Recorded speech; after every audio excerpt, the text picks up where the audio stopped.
সাকিব আল হাসান হত্যা মামলার আসামি সাকিবের ক্রিকেট ক্যারিয়ার এখানেই শেষ হতে যাচ্ছে আমরা যেটা বুঝতে পারছি এবং সাকিব নেক্সট চুক্তি ভিত্তিক যেই ক্রিকেট আছে যে লিস্ট আছে সেই লিস্টে তিনি থাকবেন না। আমি মেহেদী হাসান মিরাজের সাথে কথা বলেছি। আপনারা সবাই জানেন যে মেহেদী হাসান মিরাজ আমার সমবয়সী, আমার ফ্রেন্ড। সো মেহেদী আমাকে কনফার্ম করেছে যে সাকিব ভাই আর হচ্ছে দলে থাকছে না। তিনি তার ব্যবসা বাণিজ্য নিয়ে ব্যস্ত হয়ে পড়বেন তারপরে, এবং তাই হত্যা মামলার আসামি এই হচ্ছে বিষয়গুলো নিয়ে ডিল করবে।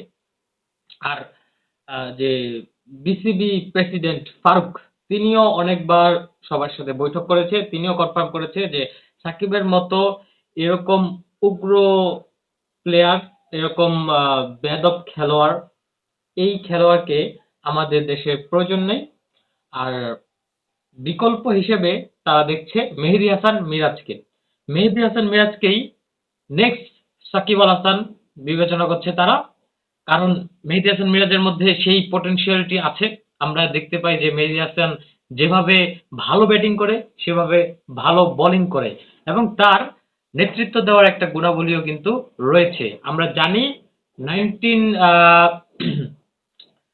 আমরা জানি যে যখন তিনি আন্ডার 19 ছিল তখন তিনি ক্যাপ্টেন্সি করেছে এবং বাংলাদেশের জন্য আন্ডার 19 ওয়ার্ল্ড কাপ নিয়ে এসেছে।